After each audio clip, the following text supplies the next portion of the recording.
শহীদ মিনারে আইএসএফ এর সমাবেশে একেবারে জনসমুদ্র আমরা দেখতে পাচ্ছি। পুরুষ থেকে মহিলা, শিশু থেকে মাঝবয়স্ক সবাই কিন্তু চলে এসেছেন, একদম বিভিন্ন প্রান্ত থেকে উপস্থিত হয়েছেন। আমরা একটু তার সাথে কথা বলার চেষ্টা করবো। কোত্থেকে এসেছেন, কখন এসেছেন? দিদি কোত্থেকে এসেছেন আপনি? আমরা পোলারহাট 1 নম্বর অঞ্চল থেকে, ভাঙড় পোলারহাট 1 নম্বর অঞ্চল থেকে এসেছি। কখন এসেছেন? আমরা এসেছি অনেকক্ষণ, এখানে ভিড় ঠেলে এখন এক্ষুনি এসে পৌঁছাতে পারবো। কিভাবে এলেন আপনারা? আমরা দল বেঁধে একটা গাড়ি করেছিলাম আমাদের ওখান থেকে, সেই গাড়িতে করে এসেছি। আমরা অনেক বাধা বিপত্তি এড়িয়ে আসতে হয়েছে, ট্রাফিক নিয়ম মেনে আসতে হয়েছে। একটা প্রশ্ন যাবো যে বারংবার প্রশ্ন উঠছে, বিভিন্ন রাজনৈতিক দল প্রশ্ন করছে আজকে ভাঙড়ে যে ভাঙড়ের এত মানুষ এখানে এসেছেন, সবাইকে নাকি টাকা দিয়ে নিয়ে আসা হয়েছে, আপনারা কি? একদমই না, আমরা গাড়ির পয়সায় এসেছি। আমরা ভাইজানকে দেখতে যেরকম ভাবে বলবে সেরকম ভাবে আসতে পারবে। আমাদের কোনো বিরিয়ানির প্যাকেট দিয়ে আনা হয়নি, 500 করে টাকা দিয়ে আনা হয়নি। আমরা আমাদের নিজের চাহিদা এসেছি, গাড়ির পয়সা দিয়ে এসেছি ভাইজানকে দেখার জন্য। আমাদের অধিকার সমাবেশ করেছে ভাইজান, সেই অধিকার কেড়ে নিতে আমরা আমাদের নিজেদের অধিকার নিজেরা নিতে এসেছি এখানে। তাহলে সম্পূর্ণ ভুল যে কথাগুলো অন্যান্য রাজনৈতিক দল, সম্পূর্ণ ভুল। আমরা আবারও বলছি, আমরা গাড়ির পয়সায় এসেছি, আমরা ভাইজানকে দেখতে এসেছি। আর ভাইজান আমাদের যেভাবে বলবে আমরা সেখানে সেভাবেই যেতে রাজি আছি। কোথা থেকে এসেছেন দিদি? নন্দীগ্রাম থেকে, নন্দীগ্রাম থানা থেকে। কিভাবে এসেছেন? গাড়িতে এসেছি। কখন এসেছেন? 11:30টার সময়। আমাদের সবাই একসাথে এসেছি ভাইজানকে। হ্যাঁ, বারংবার একটা কথা উঠছে, বিভিন্ন রাজনৈতিক দল বলছে সবাইকে নাকি পয়সা দিয়ে বিরিয়ানির লোভ দেখিয়ে আনা হয়েছে। না না না, আমাদেরকে কাউকে বিরিয়ানির লোভ দেখিয়ে আনা হয়নি। আমরা নিজে মানে বাড়ি থেকে নিয়ে যাচ্ছি, আর সবাই খেয়েছি, মানে ভালোবেসে এসেছি। ভাইজানকে ভালোবাসি। হ্যাঁ, ভাইজানকে ভালোবাসি। ভালোবাসি বলে তো এসেছি এত দূর ছুটে। না না, ওরা কি জানে, ওরা মিথ্যে কথা বলছে। ওই ভোট করার জন্য। হ্যাঁ, কি করবো, ভাইজানকে ভোট দেবো। হ্যাঁ, একদম তো সামনে আমরা দেখতে পাচ্ছি, সামনে যে ভোট আসছে, কোনোভাবে তাহলে ভাইজান আজকে দখল করতে পারবে রাজ্যের? পারবে, ভবিষ্যতে পারবে, ভবিষ্যতে। এখন না পারুক, ভোট করে তো উঠতে হবে, তাই না? পিছিয়ে পড়লে তো হবে না। বেঁকে থেকে এসছি গাড়িতে করে, এখানে ঢুকেছি 11টা নাগাদ।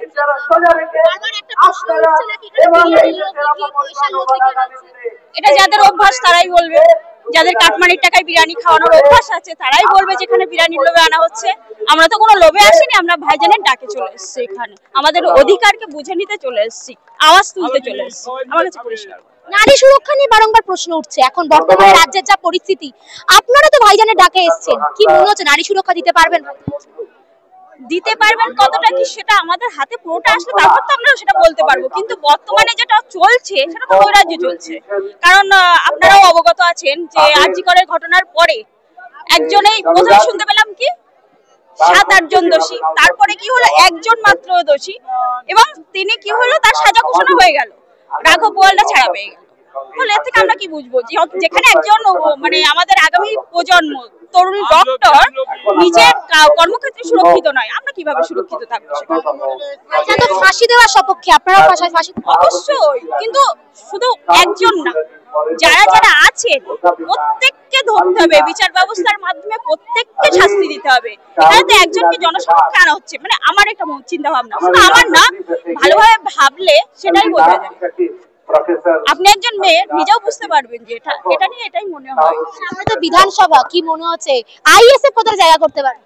অবশ্যই। আগে দেখো, একটা চারাগাছ জন্মাতে বা সেটা বেড়ে উঠতে অনেক আঘাত আসে, ঘাত প্রতিঘাত আসে, এবং তার মধ্যে থেকেও যে এখনো পর্যন্ত অঙ্কুরিত একটা বীজ সামান্য 5 বছরে এতটা বিস্তার করেছে, তাতে শাসক দলের মনে একটা ভয় ঢুকে গেছে। বারবার নওশাদ সিদ্দিকীকে কেন বাধা দেওয়া হচ্ছে? ভয় না ঢুকলে নিশ্চয়ই বাধা দেব। আমরা যদি কোনো কিছুকে মনে করি যে না ও আমার ইম্পর্টেন্ট না, সেখানে কি হবে?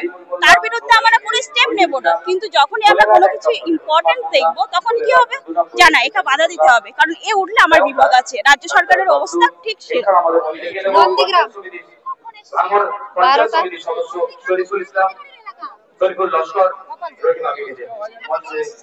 গোপাল চক 13 থেকে গোপাল চক আর কি ওই নন্দীগ্রাম থানা, আমাদের নন্দীগ্রাম থানা পড়ে, সেইখানে গোপাল চকে বাড়ি। ভাইজানের ডাকে? হ্যাঁ হ্যাঁ, ভাইজানের ডাকে। ভালোই হবে, ভালোই পাবে। আচ্ছা, একটা প্রশ্ন দেবো, যে বারংবার প্রশ্ন উঠছে, অনেকে বলছে যে এখানে নাকি আনা হয়েছে বিরিয়ানির লোভে, পয়সা দেওয়ার লোভে। না, ওইসব কোনো রবে না, কিচ্ছু রবে না। আমাদের ভালো লাগছে, ভাইজানের জন্য এসেছি। বিরিয়ানি খাওয়ার জন্য এসবে কি? বিরিয়ানি করে রাখছে ভাইজান নাকি? যে ভাইজানের জন্য বিরিয়ানি খাওয়ার জন্য এসেছি, ভাইজানের কথা শুনতে এসেছি আমরা। ভাইজানকে ভালো লাগছে, আমাদের এসেছি। আমরা ভাঙড়তে এসেছি। আমরা না 12:10-15 হয়েছে আমরা এসেছি।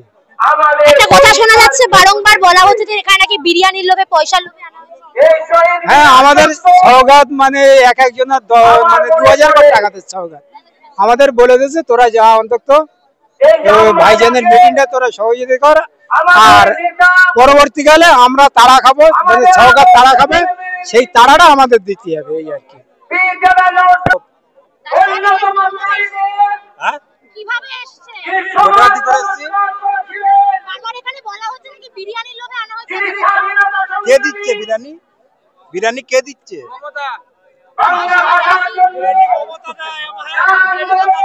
আমরা নিজের ট্যাক্স খরচা করে এসেছি, নিজের ট্যাক্স খরচা করে এসেছি। ভাইজানকেই দেখতে চাই আমরা, ভাইজানকেই দেবো।